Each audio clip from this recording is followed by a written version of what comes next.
हुँ, तो जितनी भी जो भी आपने अभी तक करी हैं, बताई हैं हुँ, बुद्धिज़्म से हुँ, हुँ, जहाँ तक कथाएँ, हुँ। वो मतलब कि एक कथाएँ थी या रियल स्टोरी थी या उन पे बेस पे मतलब कैसे क्या थी मतलब वो?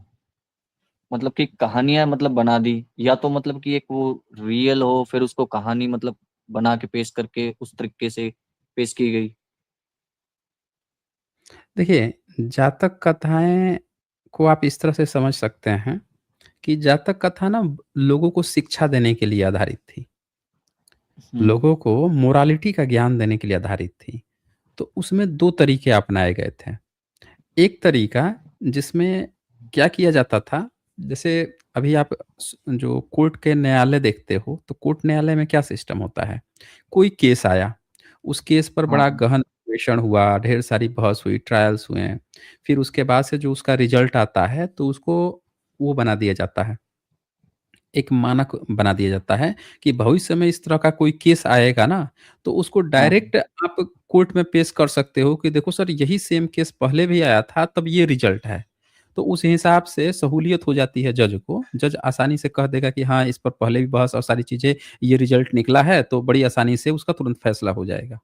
बहुत ज़्यादा करना अच्छा। नहीं पड़ेगा। तो वो क्या आया कि मतलब करंट एक सर्कमस्टेंसेस, करंट इवेंट्स पर अच्छी खासी ट्रायल हो चुकी है, तो आगे आसानी हो गया फैसला देना। तो यही चीज़ जातक कथाओं में है। वो उन्होंने क्या किया कि समाज में बहुत सारे ऐसे केसेस थे जो होने थे या हो रहे थे। तो हुँ, ऐसे हुँ, हुँ। केसेस में क्या निर्णय होना चाहिए? ऐसे केसेस में आपको किस तरह से सोचना चाहिए? क्या करना चाहिए? क्या डिसीज़न लेना चाहिए? तो इसमें जातक कथाएँ ना बहुत ज़्यादा मोरालिटी देती थी। अब जैसे एग्ज़ाम्पल के लिए एक केस आया कि एक भिक्षु है, भिक्षु बन गया। हुँ, हुँ, हुँ, भिक्षु बनने के बाद से भी उसका मन जो है जीभ लोलुप है। यानी उसको बड़ा अच्छा-अच्छा खाने का मन करता है। हुँ, दिन भर हुँ, रहता है भिक्षु संघ में, खाने के समय में हुँ, भाग जाता है, जाके अपने फ्रेंड, गर्लफ्रेंड कहीं खा पी के आता है आराम से। तो ये तो अब वो संघ के नियमों का हनन कर रहा है। तो अब ये भविष्य में भी ऐसा हो सकता है कि भविष्य में भी लोग ऐसा करने लगेंगे, संघ में आएँगे, खाने-पीने के लिए भाग जाएँगे अपने घर या कहीं और पे, तो संघ के नियम तो टूट रहे हैं।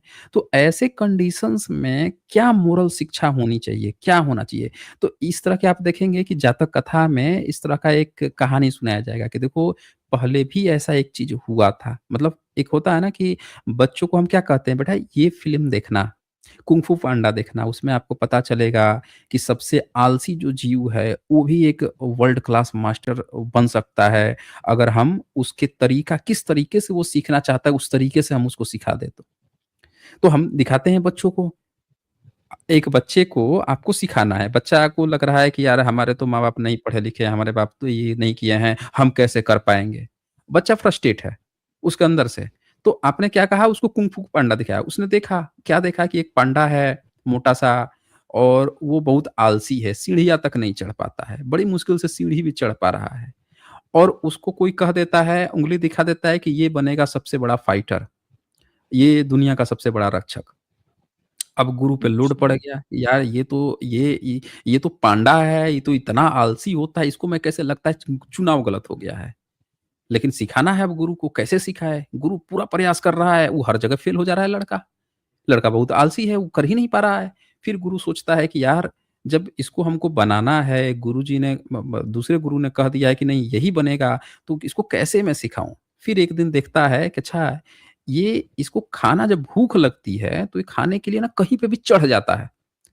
मतलब इसकी जो कमज़ोरी है या इसकी जो हुँ, ताकत है, खाने में इसका टैलेंट समझ में आ रहा है, तब ये आलस नहीं करता है।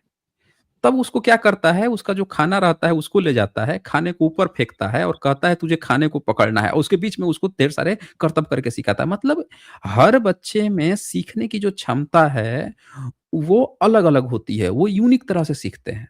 अभी भारत में जो डिस्क्रिमिनेशन चल रहा है एससी, एसटी, ओबीसी जनरल में, ये क्या चल रहा है?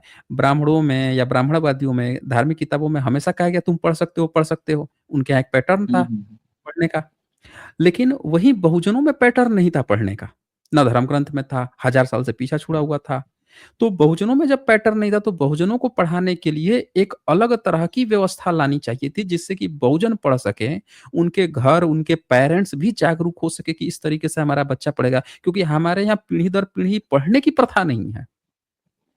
हमारा बच्चा बिल्कुल। जो है वो सीख सकता है लोहार का काम, ग्वाला का काम, कृषि का काम और भी बहुत सारे काम, शिल्प कला, घर बनाना, ये बुआई-कुटाई, ये सब बड़े आसानी से सीख जाएगा। लेकिन ये पढ़ने वाला कभी हम लोग के पैटर्न में नहीं रहा है तो नहीं सीख तो इसको हमें इसके तरीके से सिखाना पड़ेगा।